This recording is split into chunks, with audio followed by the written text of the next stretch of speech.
pero escuché a él decir esto, que podía ser una de las causas por las cuales la Fiscalía, en ese entonces no había el cartel de la toga, pero nosotros sabemos que nuestra justicia en algunas situaciones es bastante injusta.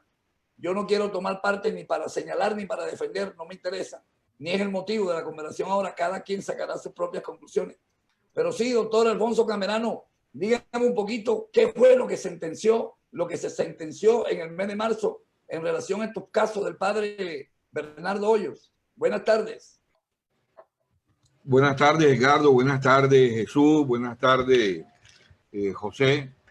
Está Johnny Fallá, está el doctor Johnny. Luis Trutuano. Sí, fui muy amigo de William y de tu tío Munir. Cierto. Sí. Exacto, sí, he escuchado hablar de usted bastante. Bueno, mira, lo primero es que se ha de pronto actualizado el tema porque el juzgado tercero penal del circuito de Bucaramanga profirió una sentencia condenatoria a finales de...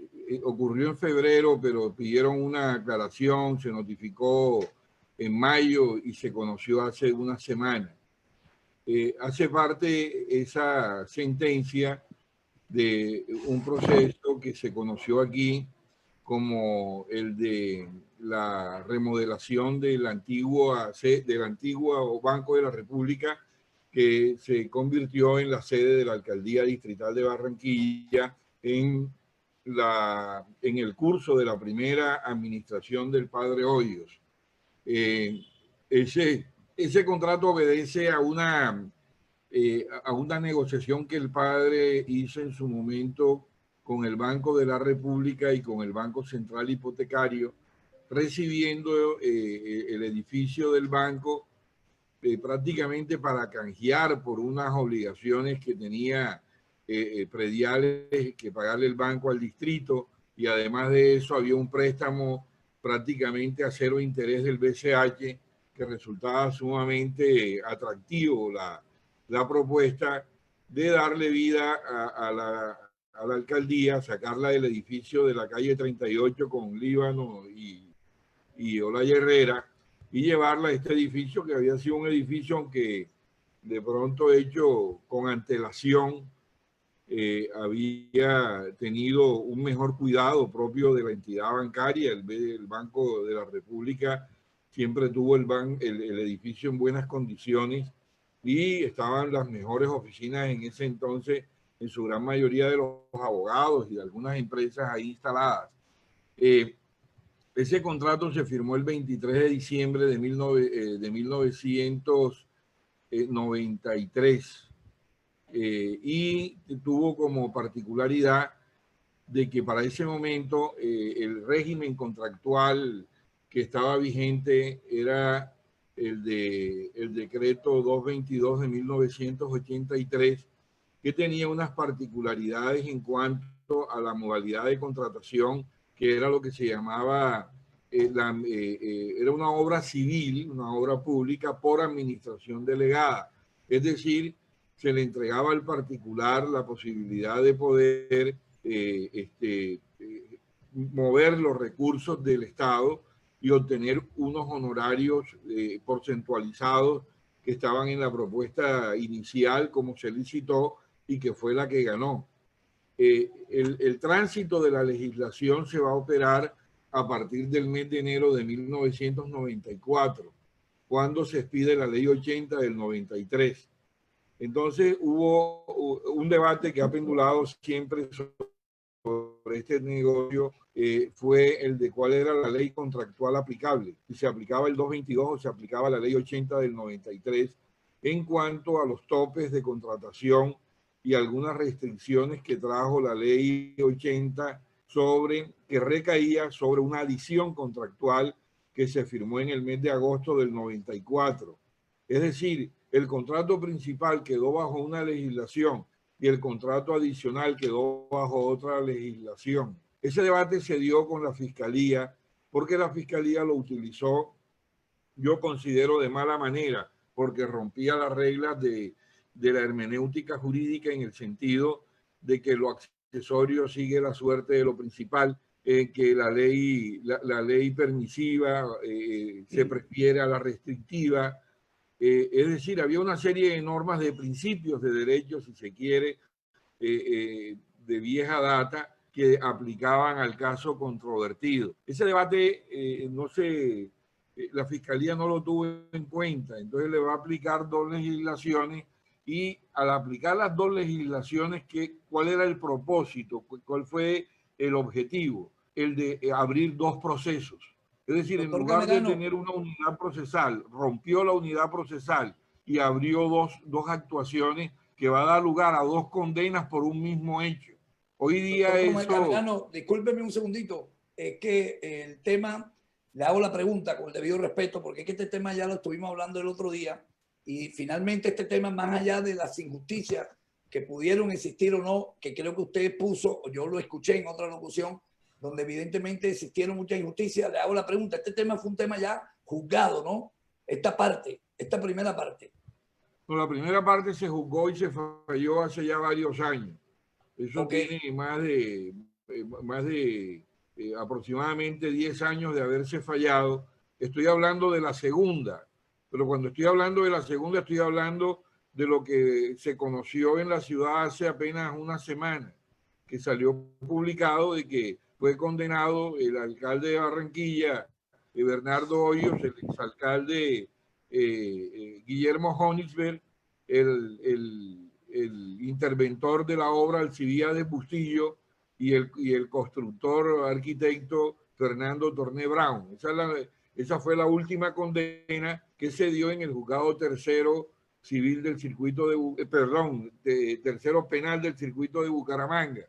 Entonces, como estamos hablando de la segunda condena, estoy contextualizándoles el punto en cuanto a qué se ocupó ese proceso, porque ya ha habido una condena anterior que ocurrió hace aproximadamente 10 años, repito, y que la Corte no quiso casar y además de eso no quiso tampoco estudiar la prescripción, porque la verdad es que los topes máximos de 20 años estaban copados, estaban totalmente vencidos los términos, y ellos le achacaron, en este caso segundo, le achacan de que la dilación estuvo a cargo fue de los sujetos procesales y no de la actuación misma. Por eso no decretaron la prescripción, que de pronto puede sobrevenir porque a eso le cabe una apelación, y seguramente si llegara a confirmar el Tribunal de Bucaramanga habría una casación ante la Corte.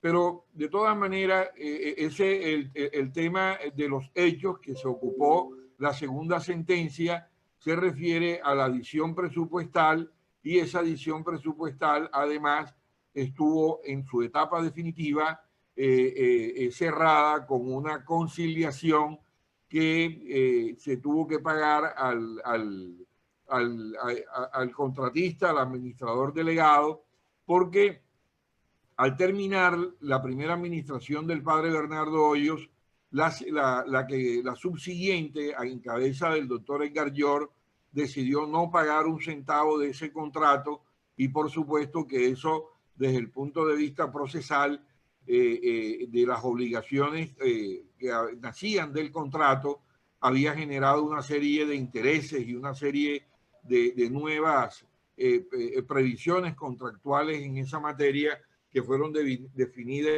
a través de un tribunal de arbitramiento que sesionó en la Cámara de Comercio. Entonces, esta segunda condena se ocupa de dos temas: del tema de la adición presupuestal y del tema del contrato y del tema de la conciliación. Ese contrato adicional fue firmado en agosto del 94. ¿Qué pasó de enero o de diciembre, cuando se firmó el contrato, a finales, hasta el mes de agosto? Pasaron varias cosas. La primera, los planos del edificio nunca estuvieron anexados y ni se le entregaron tampoco al contratista. Eso fue una falla que hubo, porque ante el préstamo que hacía el BCH, que era de aproximadamente 1.300, 1.400 millones, hubo un presupuesto adaptado a una obra y no una obra a un presupuesto. Es decir, el estudio fue al contrario. Tenemos esta plata, vamos a ver qué hacemos con esta plata. Entonces, los arquitectos de planeación, el doctor Adechine y el doctor Rebolledo Santoro, Bernardo, ellos elaboraron unos planos y elaboraron una obra que se acondicionara a ese dinero del cual podía disponer el distrito y no al contrario. Eso dio lugar a que el tema del ascensor no quedara incluido, el octavo y el noveno piso no fueron tenidos en cuenta para la instalación ahí del despacho del alcalde y de la secretaría más inmediata, que era la de gobierno. Hubo una serie de deficiencias de tipo técnico que dio lugar a que del mes de enero hasta el mes de agosto se tuviera que hacer una serie de estudios para determinar cuáles eran las obras reales que había que ejecutar.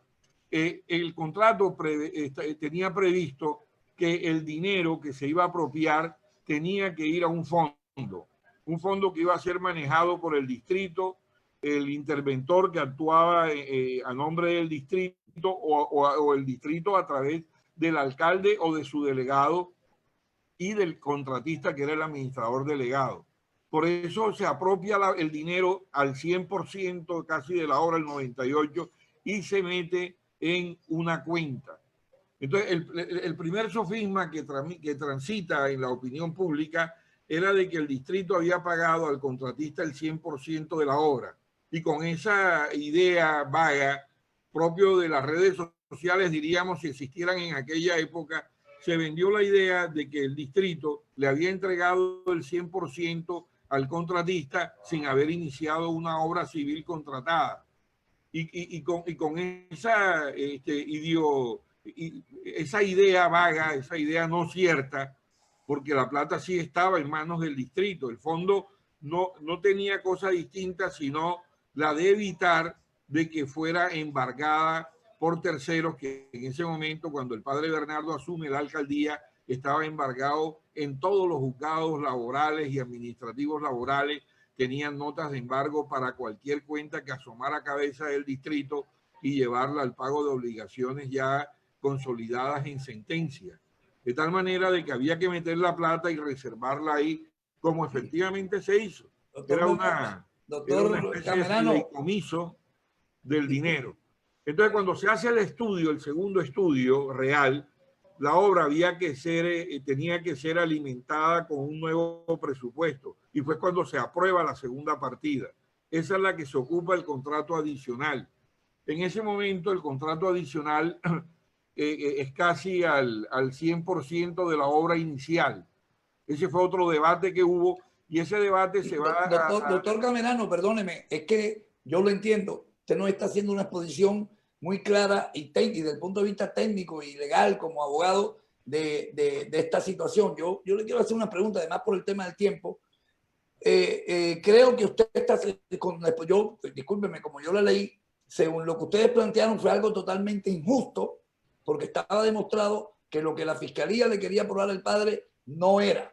Entonces yo le hago la pregunta a usted como un tipo conocedor de esto. ¿Qué intención existía en ese momento de parte de una fiscalía que actuó de mala fe para condenar al padre? Es que observa esto y eso y lo cierro así de esta manera así escueta. Está la manera proterva como vendieron la idea, que cuando ya se dieron cuenta que no podían condenarlos porque la obra toda la obra representaba la inversión al 100%, cuando se dieron cuenta que por ahí no se los cogían, entonces se inventaron de que el dinero había estado consignado en una cuenta y que había producido unos intereses. Y los condenan es por los intereses que supuestamente rindieron de la obra y de que no fueron invertidos en ella. Y ese experticio técnico, que es un experticio que no se hizo, porque el experticio técnico que inicialmente lo había hecho el CTI con una perito muy seria, daba cuenta de aproximadamente 110 millones de pesos que se va a probar de que sí estaban invertidos. y ese experticio técnico lo desechan y luego hacen un aproximado, con un aproximado que hicieron unos peritos nuevos que colocaron en el negocio, que nombraron, fue que los condenaron a ellos. De tal manera que se cayó todo aquello de que habían pagado el 100% de la obra y no habían hecho nada, de que habían doblado el valor de la obra y se lo habían robado. Y terminaron condenados. Fue por el rendimiento que tuvo, entre comillas, pudo haber tenido el dinero y que no logró probarse según la tesis de la fiscalía que acogió el juzgado, que no se pudo probar de que alrededor de 80 millones de pesos no estaban invertidos en la obra. Es decir, terminó, como dice el cuento de los chinos, el parto de los montes, que de todo el estruendo salió fue un ratoncito del monte. Con ese ratoncito fue que los condenaron. Yo creo que si el tribunal de Bucaramanga, que es un tribunal serio, pues estudia el asunto, necesariamente tendrá que concluir de que ese negocio no debió haber prosperado hasta la condena. Esa es mi tesis. Ahora, el tema político lo podemos hablar si desea. Mira, yo tengo una visión. Es que justo en la pregunta, o sea, usted me habla de, utilizando el término que usted de manera proterva, malintencionada, yo no tengo que ser muy inteligente para pensar que en ese momento, porque me he documentado también, parece que el padre Hoyo comenzaba a tener una proyección a nivel nacional con ciertas intenciones presidenciales, y para la clase dirigente tradicional él parecía como que fuese una amenaza. Entonces buscaron, esto es a través de lo que leo y lo que le he escuchado a usted, buscaron la forma de detener eso y encontraron estos motivos que, según lo dice usted, que es el que sabe de esto, yo no soy abogado, fue de manera injusta y fue condenado. Mi pregunta es, si ya el padre Hoyo de alguna manera políticamente lo eliminaron, porque al ser condenado creo que él políticamente no tiene actividad, ¿por qué sigue siendo el padre Hoyos para la clase dirigente un ser peligroso, si se puede utilizar el término, si es que esta resolución que salió hace poquito, en el mes de marzo, tiene algo que ver con eso? ¿Por qué una persona que creo que hoy tiene 80 años, insistirle? ¿O esto fue producto del proceso normal de un caso que aparezca 20 años después? Ahí es mi pregunta. No, el padre Hoyo fue perseguido por el establecimiento.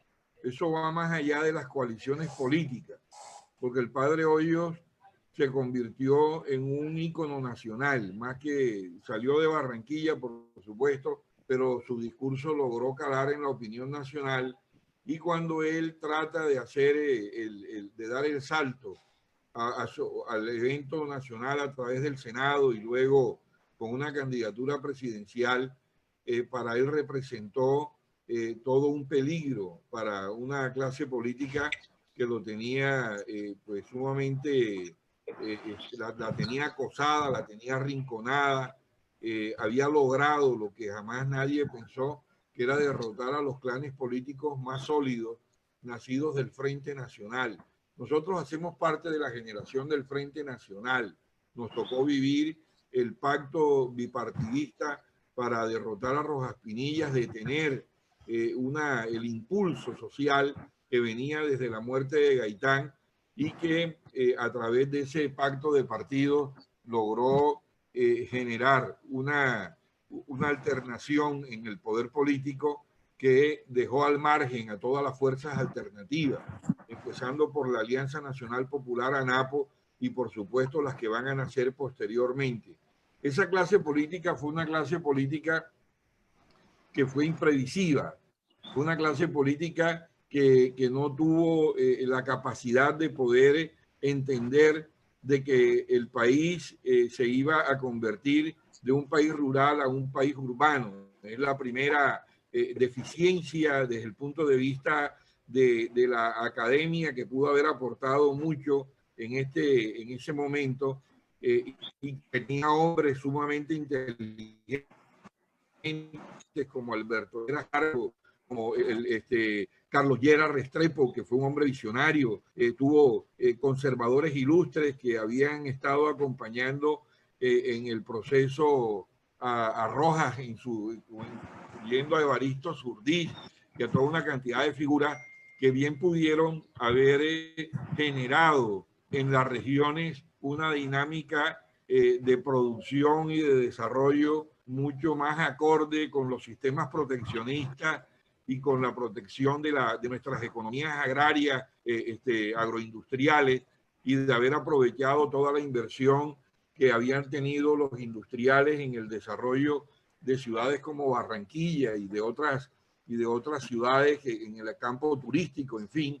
Pero se inició, fue un desorden en la vida política de las regiones que fue implacable en el saqueo de las arcas públicas y quedó rezagada frente al desarrollo de las ciudades, al punto que empezamos a sufrir en Barranquilla ya para los años, mediados de los años 70, ya la gente se estaba bañando, era con calambucos llenos de agua. Doctor Camerano, perdone que lo interrumpa nuevamente, lo que pasa es que el otro día pasado, que estuvo acá don Jorge Vergara, algunos de mis compañeros del panel, cuando él hacía una exposición en pro de la actividad del padre Hoyos, yo aquí lo que menos quiero ni me interesa es parecer ni parcializado a favor del padre ni en contra del padre, porque ambas cosas no tengo la capacidad, la información, no lo viví como para yo dictar sentencia o señalar, ni es la intención de ninguno de nosotros. A mí me sigue, y por eso, no sé, mis compañeros, bueno, ahí está John y los demás me dejaron solo, me sigue llamando la atención qué se logra con una condena a una persona de 80 años cuando políticamente, ya más allá de que creo que el padre sigue haciendo su función social como padre que es en la zona negra, ¿cuál es la intención de que ahora, si esto no proscribe porque la ley es así, o también hay una mala intención en esto que surge en el mes de marzo, o esto simplemente es producto de la ley? Y el padre no es producto de la ley ni de nada. Al padre lo persiguieron y lo van a fuetear donde levante la cabeza, porque el padre derrotó a una clase política. Yo me atrevo a decir incluso de que políticamente hablando, el envión político en principio que impuso la coalición de la comunidad salesiana, de la ADM 19 y de Voluntad Popular en ese momento, en los años 92, 93, ese impulso político es el que existe hasta el día de hoy. Yo no hago una ruptura del padre Hoyos, Edgar Llor, Callafa, Honisberg y la era Char, sino que a mí me parece que hacen parte de un mismo arco. Lo que ocurre es una ruptura de otro orden. Es decir, pasamos de un rompimiento con la clase política tradicional y en ese sentido yo creo que Char supo sacudirse, a pesar de que viene recomendado por Name a la gobernación. A pesar de eso y de que él ingresa a la política, es con el apoyo de los clanes políticos que mandaban, Char y Gerrén. Por eso no podemos llamarnos aquí a engaño. Y entra por ahí, pero a pesar de entrar por esa puerta, se ocupó de que se enterara a la ciudadanía de que él no estaba de acuerdo con ellos y de que él era un líder que tenía una visión mucho más depurada del Estado, mucho más cercana en ese momento, que van a terminar todos en el nuevo liberalismo al lado de Galán. Viene la muerte de Galán, se echan para donde César Gaviria y arranca un nuevo proceso político. Y en ese nuevo proceso político estuvieron de acuerdo el cura, la ADM 19 y Fuad Char, que fueron los que dirigieron el proceso. Y llevaron a la alcaldía al cura y llevaron a Gustavo Vera a la gobernación. Y se inicia una nueva etapa al punto, que parece mentira y una contradicción, de que la ADM 19 estuvo más cerca de Fuad Char que del cura. Y ahí están los funcionarios. Carlos Escobar de André, que fue en planeación, era del ADM 19 y era funcionario de Gustavo Vera. Doctor Camerán, una pregunta de forma. Esta sentencia que nos enteramos la semana pasada, como usted bien dice, es digamos, primera instancia, hay derecho a pataleo. ¿Cómo es ese procedimiento? Es la primera instancia es la primera instancia, ya apelaron, va a la sala penal del tribunal y debe ir, bueno, esperar a que falle el tribunal. Si el tribunal confirma la sentencia, yo me imagino que irán en casación, pero es la primera instancia. Y el padre Hoyos, todavía no estamos en papeleo. El padre Hoyos entra en la categoría de inimputable, doctor. No, él no es inimputable. No, él no es inimputable. Él es imputable y él ya fue imputado, porque ya estamos en la condena. La imputación es cuando arrancó el proceso. Entonces, el padre fue incluso, esto no hace parte tampoco de esta etapa de la oralidad que es del 2004, sino que es mucho anterior. El padre viene de ley 600, de tal manera de que el procedimiento es otro, un procedimiento a mi modo de ver más garantista, y hay que esperar a que falle el tribunal en la segunda instancia, ¿no? Sí. Doctor Bejarano, si usted como persona, discúlpeme, hay cosas que desconozco, usted manejó el proceso del padre, ¿no? Como abogado. No, yo no fui apoderado del padre, yo fui abogado del secretario de Hacienda que estuvo vinculado en ambas y que fue absuelto en esta ocasión. Y el padre, no, el padre tuvo varios abogados, tuvo a Jimmy Sandoval, fue un abogado del padre, tuvo a José Humberto Torres,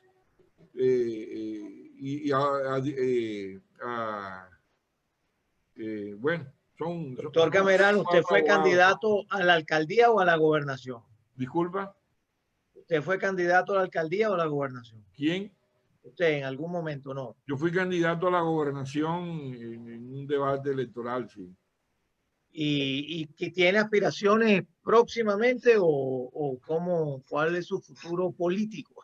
No, yo no tengo aspiraciones políticas desde el punto de vista electoral, pero estoy de alguna manera pues enterado, escribiendo, haciendo columnas, participando en WhatsApp, en Zoom y haciendo prensa a veces de vez en cuando. Estamos ahí montando un noticiero ahora. Ok, muy bien. Doctor Camerán, una pregunta más. ¿Qué lectura le da usted a este tema que está ocurriendo aquí en Barranquilla y las actuaciones o las no actuaciones, dependiendo de cómo se mire, del alcalde?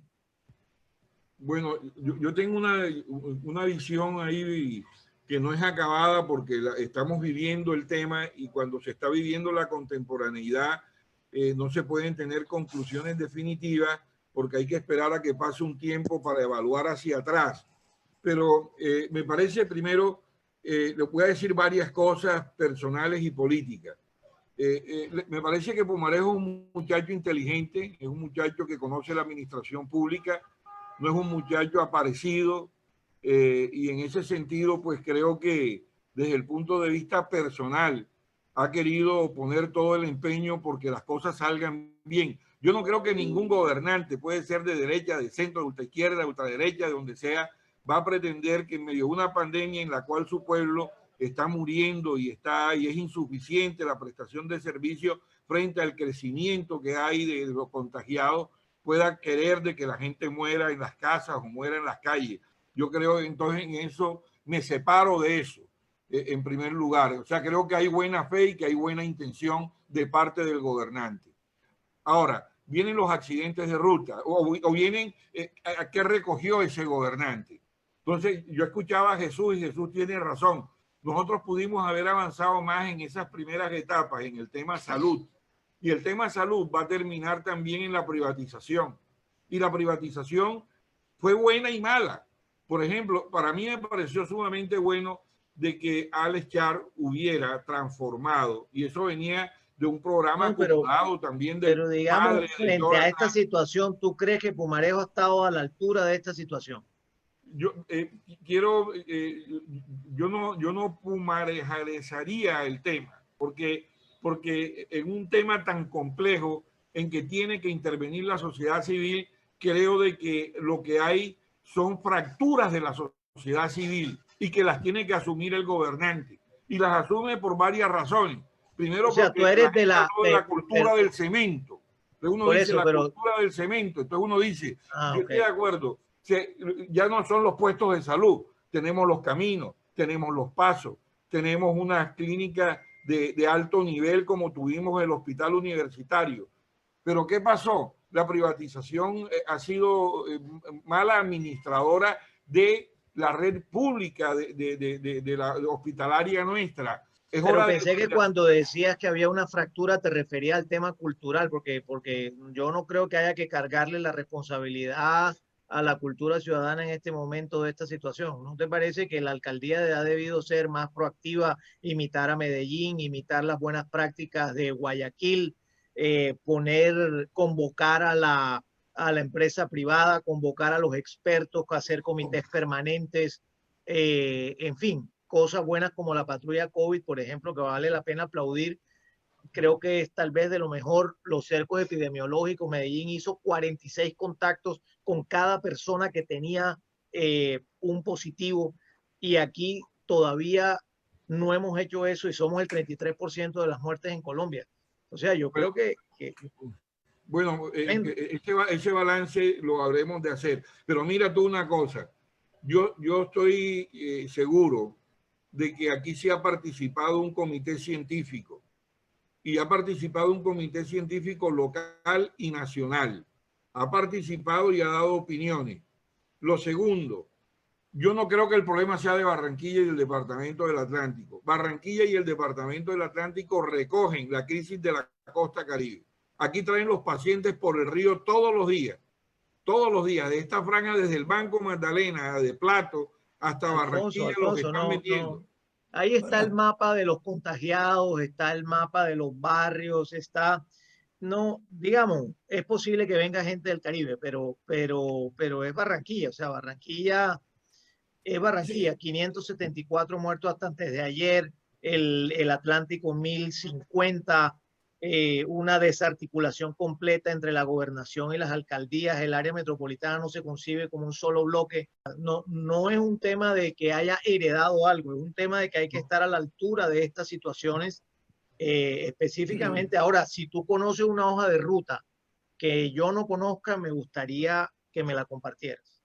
No, lo primero que te quiero decir es la infraestructura hospitalaria nuestra era muy deficiente. Es decir, tú le metiste cemento y le metiste todas las cosas bonitas que se pueden ver desde fuera de los puestos de salud, pero lo que tienen ahí es un médico general y unas enfermeras para recibir partos y para atender cosas menores. No estaban preparados para la pandemia. Está bien, doctor Camerano, Entonces, pero usted dice... 22... No, disculpa, me meto un poquito ahí. Es posible. Yo creo que nadie quisiera que esto hubiese pasado ni lo imaginaron. Pero entonces el error fue al privatizar nuestros dirigentes la salud pública, esa parte privada administró mal la salud pública. Y nuestros dirigentes tenían que ser vedores de a quién le entregaron nuestra salud. O sea, coincidamos en algo, nuestra salud primaria o los centros de salud a los que te estás refiriendo, los caminos, la atención era muy primaria. Entonces sí, está bien, nuestros dirigentes se la dieron a los privados, pero ellos tenían que ser vigilantes de los privados. Pues claro que sí, es que yo creo de que excepto el hospital de Sabana Larga, porque el de Soledad no me presta confianza después que se lo entregaron a los paramilitares y que hicieron todas las porquerías que les dio la gana ahí en el materno infantil y en el hospital de Soledad. Yo creo que excepto el de Sabana Larga, que ha tenido mejor atención y mejores especialistas, nosotros no tenemos ningún centro hospitalario que esté preparado en los 22 municipios para atender este asunto de la pandemia, y todo eso se concentró en la ciudad de Barranquilla. Y Barranquilla tampoco estaba preparada. Hay que decir, es que una de las conclusiones que vamos a terminar sacando es que la red pública de Barranquilla hay que retomarla, hay que fortalecerla. Ya nos dimos cuenta de eso hace rato. Chocolate sí, por la noche. Pero tenemos que hacerlo. Claro que sí, ojalá salga rebustecida. Todavía no tenemos, discúlpame, no tenemos una estadística de quienes han sido atendidos por la red pública y quienes han sido atendidos en la red privada. El número total, el universo. ¿Cuántos han sido recuperados? ¿Cuántos han fallecido? Si ha habido o no atención en materia de medicamentos, si han sido atendidos en los hogares. Es decir, todavía ese balance no lo podemos hacer porque todavía esos números no han aflorado. Están aflorando, son estadísticas. Es lo que te dice Johnny Fayad, que no hay realmente un programa un plan de trabajo, o por lo menos que nosotros conozcamos. Creo que el doctor Cures te quiere hacer una pregunta. Dime, Jesús. Sí, no, yo quería decir algo. Yo estoy de acuerdo totalmente con lo que tú has planteado. Los entes de control en salud han fallado. Yo sé que las comparaciones son odiosas, pero al primer ente que sí privatizó la salud distrital, ¿a quién fue? Universidad de Antioquia. Universidad de Antioquia prestaba un servicio en Medellín y un servicio en Barranquilla. Porque al final la Universidad de Antioquia se termina yendo de Barranquilla. Y ahí comparto al 100% lo que decía el doctor Barreto. Nuestros entes de control en salud, y me imagino que en otras áreas han fallado de alguna manera. Entra otro programa de privatización y como bien decía John y bien decían ustedes, sin un programa de ruta como tal. Yo estoy de acuerdo con lo que plantea el doctor Camerano. Nosotros hoy en día tenemos solamente unas estadísticas globales, pero a mí me gustaría también desenglobarla para ver exactamente cuál ha sido el aporte de la red privada, cuál ha sido y el aporte de la red pública. No tenemos unos datos consolidados, al menos que ellos los tengan y estarán esperando para sacarnos un informe. Pero mientras eso llega, esta bola de nieve que se llama COVID-19 nos sigue creciendo, nos sigue creciendo. Yo no sé, y es una opinión obviamente, es mi opinión, puede estar totalmente equivocado, pero si nosotros en realidad practicáramos el distanciamiento, practicáramos el uso de tapabocas y el lavado de manos, yo no sé hasta dónde ese aislamiento sería suficiente, pero como sabemos que el aislamiento es violado, que todas estas cosas son violadas, ahí nos tenemos que someter a la fuerza a este tipo de cosas. Y yo sí creo que la fuerza pública, liderada por nuestro alcalde y liderada por nuestra gobernadora, debe poner sanciones y sanciones ejemplares. Como el que no esté cumpliendo, meterlo preso. Como el que no esté cumpliendo, tener una sanción monetaria, que es donde a la gente le duele el bolsillo. Esto ya lo hemos dicho, lo hemos repetido muchísimas veces, pero yo no me cansé de repetirlo en que por favor el aislamiento, por favor el distanciamiento, por favor el tapabocas y por favor el lavado de manos. Yo creo que... Quiero intervenir en dos cositas sobre ese tema. El primero, hacíamos un análisis sobre la cosificación del ciudadano. Es que la ciudad de Barranquilla no es una ciudad, son varias ciudades. Hay una ciudad culta, la ciudad en la que tú te educaste, en los hogares en que nos levantamos, que son hogares normales en el sentido de que nos enseñaron unos principios, unas normas de conducta, de convivencia social y de una cultura también que nos pudo venir de nuestros abuelos, de nuestros ancestros y nos enseñaron a un comportamiento. Pero hay una subcultura dentro de la ciudad que no tiene esa misma formación y que además de eso se le ha pagado para que tenga un comportamiento. Yo en este sentido hablaba de la compra de votos, cómo influye en estos casos. La gente se acostumbró a una contraprestación. Ah, tú quieres ser elegido, págame el voto. Ah, tú quieres que yo me meta en la casa, dame un sueldo, dame la comida, visítame aquí todos los días, ponme aquí la salud. Ah, tú quieres que, es decir, hay una mentalidad de que del gobernante que sin autoridad gana la autoridad, entre comillas, es a través de una contraprestación económica y estamos sufriendo eso. Yo he estado viendo los videos de lo que la gente, primero cómo se visten, están sin camisa, en pantaloneta, en chancletas y así están todos en la calle y la expresión frente a la policía porque se pierde, la autoridad de policía perdió ese concepto de autoridad, la gente le reclama de cómo quieren que ellos estén en la casa y distanciados y guardando las distancias si a ellos no les han dado comida y no les han dado los recursos. Entonces, mira tú, en parte tienen razón. Incluso este tema de los recursos es un tema que va más allá del estrato 1, 2 y 3. Es un tema de toda la sociedad, como hizo los Estados Unidos, como hicieron los alemanes. Vamos a entregarle a la gente $1,300 por cabeza. En familias que han recibido 2, 3 y hasta 4 salarios porque hay 4 personas cabezas. Tengo la experiencia porque he hablado con parientes míos que viven allá y que son de clase media. Eso es uno. Y lo segundo... Nos está yendo el tiempo y yo no quiero desaprovechar la oportunidad. Y para terminar... Porque es que estos discursos más o menos los conozco, los escucho diariamente. Sí. Perdóneme, pero yo le quiero hacer unas preguntas porque pocas veces voy a tener la posibilidad de tener una persona como usted que me pueda...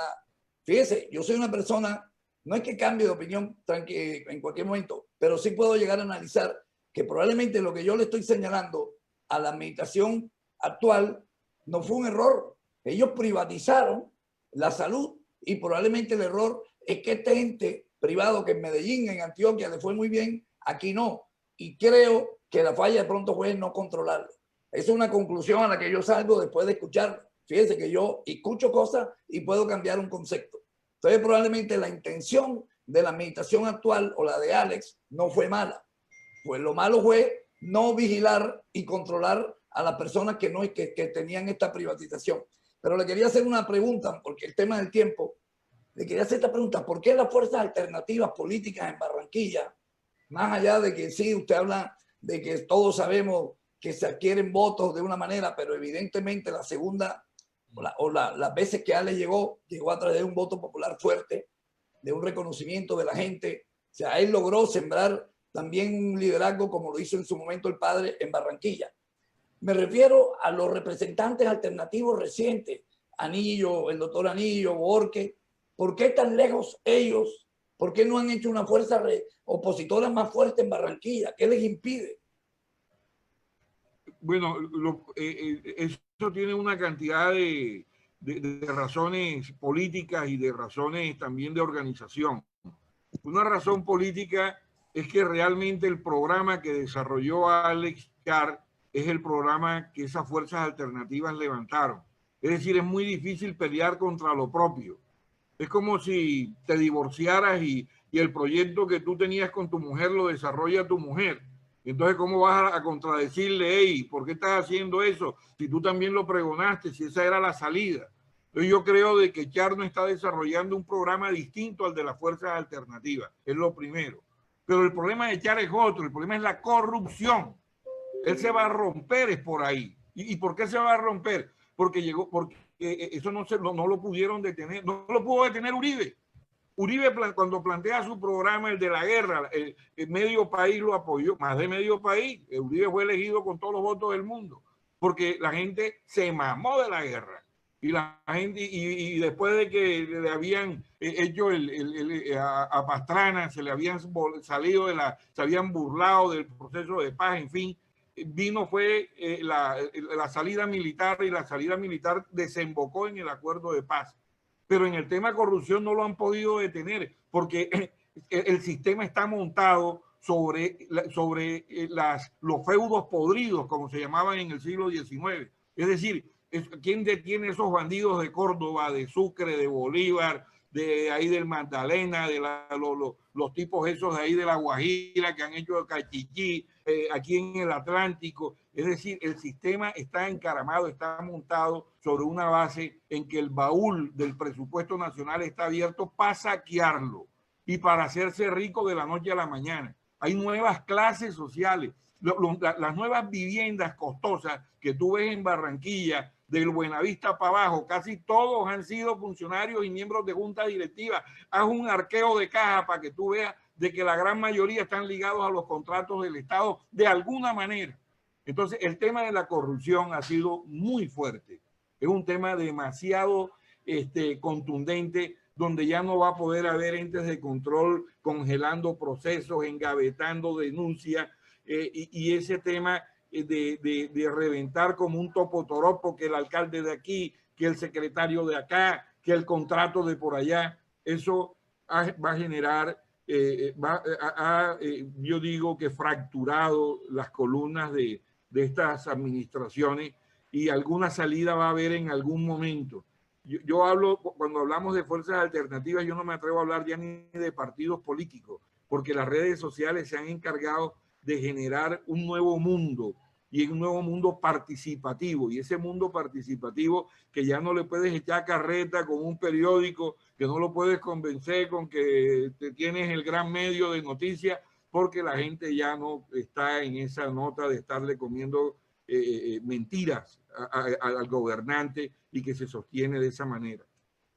Doctor Camerano, esta último que acaba de decir es una realidad. De hecho, personas como usted van a estar más frecuentemente en los medios. Acabas de comentar que vas a tener tus programas. Yo creo que hoy es cierto, los que tenemos a través de las redes, toda la ciudadanía, tenemos que ser un poquito más fiscales. Porque le cuento algo, cuando se despertó una situación de unos mercaditos con la gobernadora, yo no veo a Elsa Noguera currando o sacando provecho de unos mercaditos. Pero ellos tienen que tener más control de sus mandos medios, porque de pronto por ahí es donde va la corrupción. En los mandos medios, ellos también tienen que ser más controladores de estas personas que ellos ponen en esos puestos. Y seguramente lo estarán haciendo, porque finalmente a quienes más perjudican es la imagen de los líderes. Entonces yo sí sigo pensando en una Barranquilla menos, o sea, cuando hablo de menos corrupción, más en servicio de la gente. Estamos todos nosotros en las redes, vea, el doctor Cubre, Johnny, lo que estamos acá, lo hacemos. Este es nuestro granito de arena para una sociedad mejor. De pronto de diferentes formas, pero con pensamientos diferentes, pero como siempre dice Johnny, tanto la derecha o la izquierda, si se puede hablar así, quieren el bien común. Lo que pasa es que todos los buscan de una manera diferente. Y ahorita lo que usted dijo me pareció también muy bueno. Alex, o lo que están ahora mismo, que algunos dicen, no, que está muy distante de lo que hacía el PAD, fue una proyección y buscan lo mismo. Desafortunadamente aparecen estos actos de corrupción, que es donde los que todos tenemos que estar pendientes, ¿no le parece?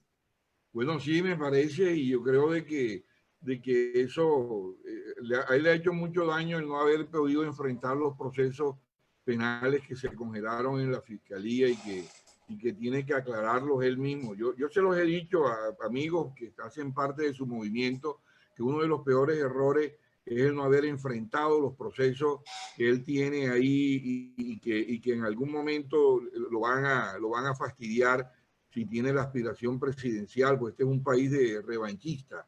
Este es un país en que te sacan la cartilla en el momento indicado y te tienen todo un dossier preparado dependiendo de a lo que tú aspires.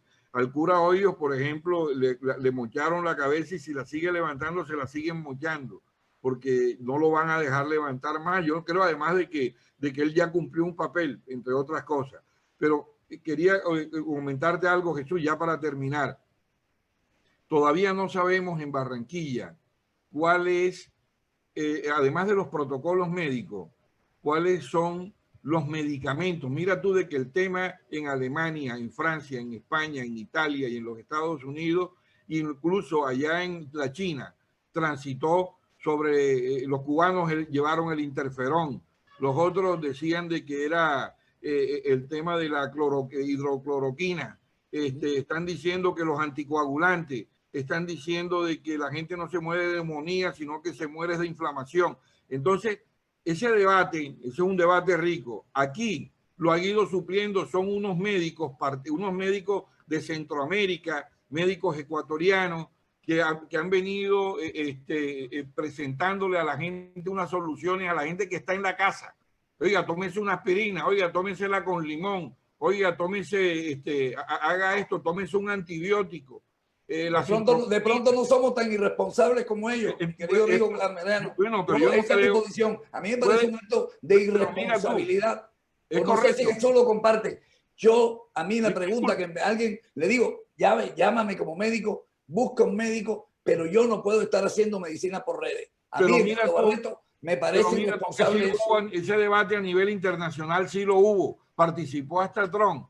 Se le dijo que era un irresponsable. Bueno, mira quién participó. Mira, el doctor Camerano, ayer estuvimos varios médicos aquí, casualmente discutíamos eso, de que entre la hoja de ruta que dice Johnny, y tú ahorita me dijiste, y me quedé pensando, debe ser que el doctor Camerano lo sabe, dijiste que hay decisiones que se están tomando en Barranquilla con la asesoría de un grupo médico. Eso me parece perfecto, pero yo no estoy de acuerdo en que hagamos medicina por las redes de manera general. Me parece irresponsable. No sé qué opinas tú, Jesús, que eres médico.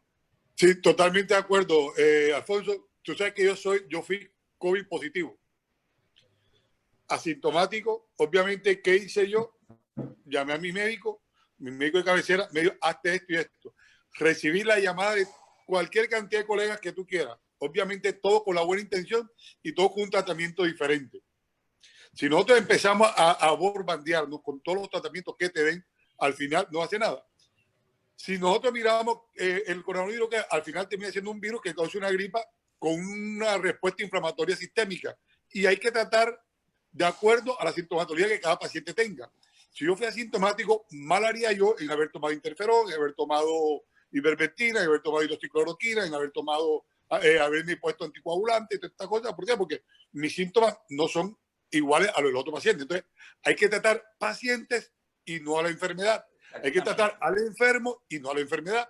Porque en cada enfermo, la enfermedad va a producir una serie de síntomas que para esa serie de síntomas vamos a aplicar el tratamiento que ese paciente amerite. Entonces, aquí sí, como se dice, aquí 1 más 1 no va a ser 2. Aquí vamos a depender de los síntomas que cada quien presente y en el estado que cada quien presente. No todos terminamos hospitalizados y no todo el que termina hospitalizado termina en cuidado intensivo y no todo el que termina en cuidado intensivo termina muerto. ¿Verdad? ¿Por qué? Porque va a depender de muchas condiciones locales de cada paciente, la condición inmunológica de cada paciente y, como bien decía, de la clínica de cada paciente. Por eso es que no hay un consenso en un tratamiento para el paciente del coronavirus, por el tipo de respuesta inflamatoria que produce.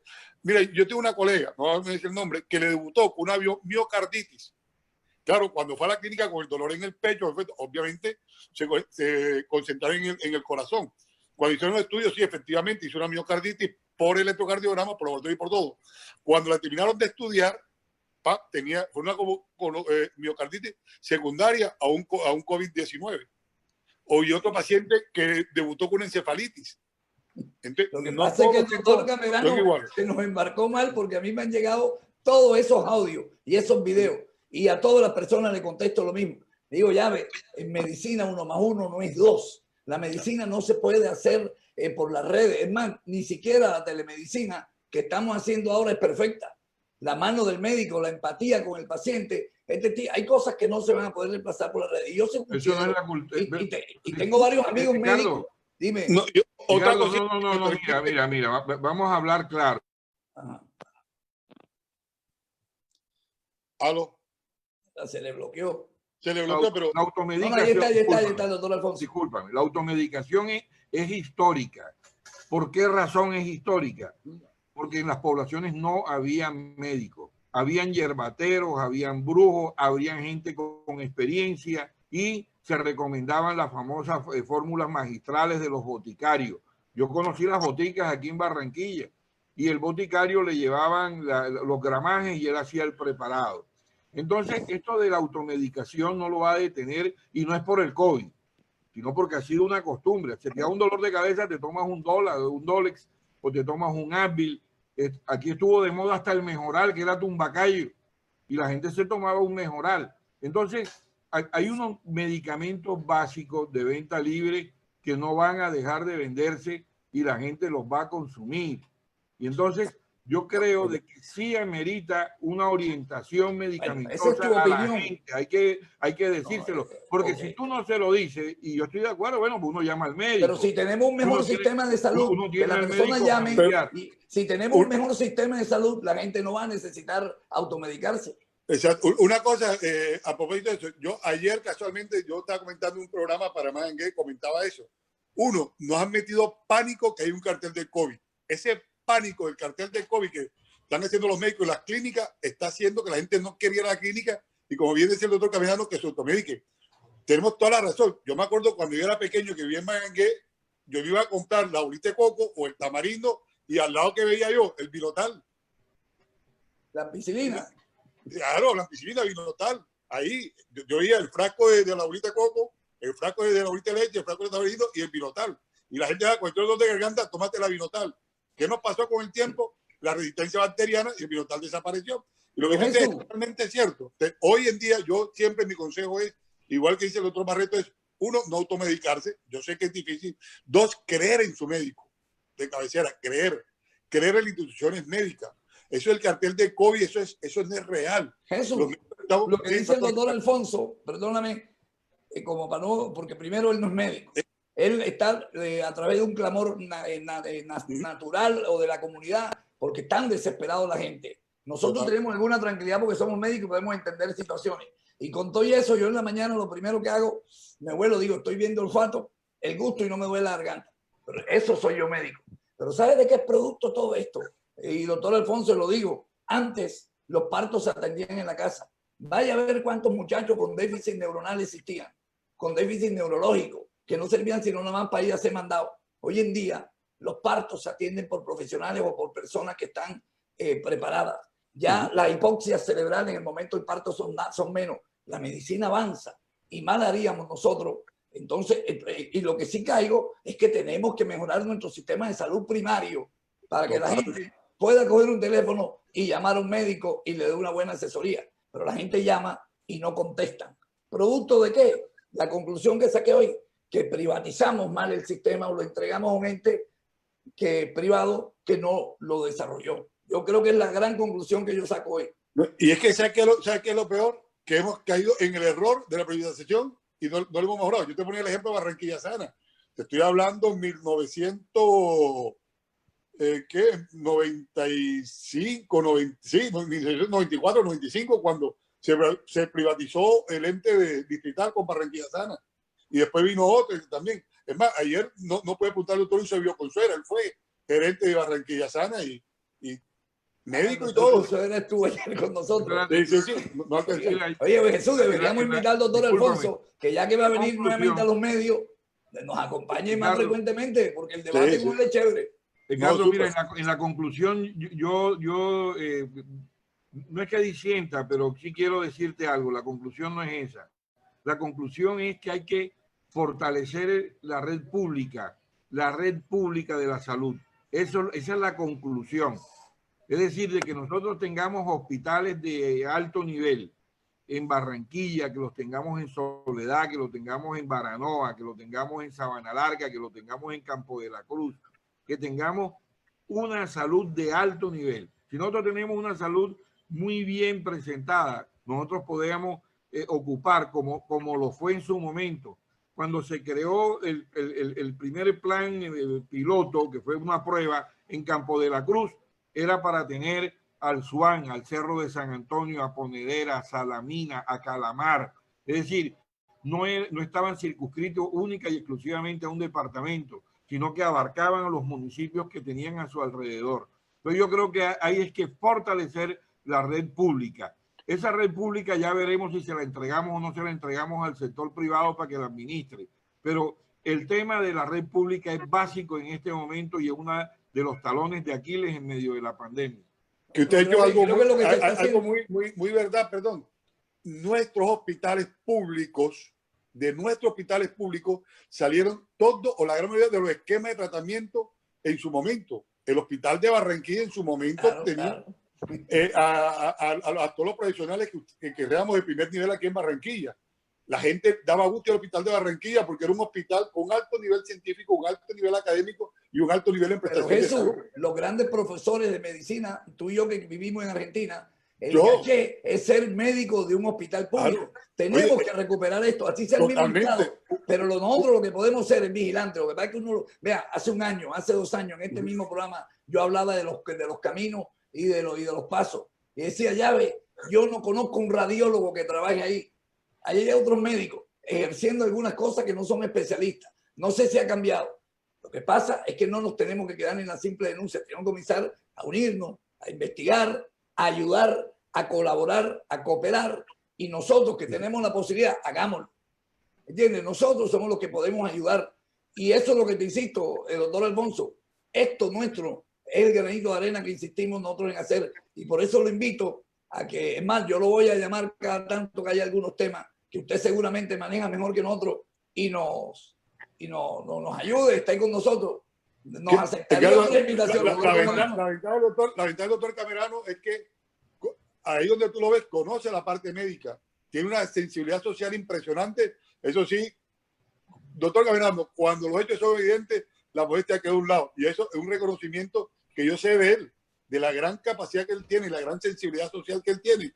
Y conoce la parte de salud, conoce la parte de algunas cosas se nos ha quedado callado. Yo pienso que era porque todavía no hay medio temeroso, porque él no se va a quedar con la de hoy. Él nos va a dar una limpia después. ¿No? ¿Tú qué crees que él se va a quedar con cuando le salimos a morderlo? Él no se queda con esa. Me encanta el programa y bueno, aquí estoy para participar. A mí me gusta opinar y estar. Oye, ¿le gusta el fútbol, doctor Camerano? ¿Cómo lo veo con el fútbol? No, bien. También aquí hablamos de fútbol. Castel, para que se pelee con Castel. Gran amigo y gente muy seria, gente muy dedicada. Doctor Camerano. De Dielsen, su primo. Castel. muy amable estar con nosotros y estoy seguro que no va a ser la última vez. Tenemos algunos amigos médicos que se los vamos a soltar también. Hay algunos que son muy prácticos, como usted, y seguramente van a estar de acuerdo. Le mando un abrazo grande, don Jesús. Bueno, muchas gracias. Muchas gracias. Bueno, Joder, chao, Alfonso. Saludos a Cuídate, Diego y a hermano. todos allá en casa, Alfonso. Chao. Saludos a la familia. Sí, señor. Bueno, don Wilber, nos tenemos que ir porque nos pasamos el tiempo y estamos con el doctor que lo merecía. Sí, señor. Así que Pilar, que le bajan el sueldo en la clínica, yo. Bueno, un abrazo y nos pillamos mañana. Listo, nos vemos. Chao.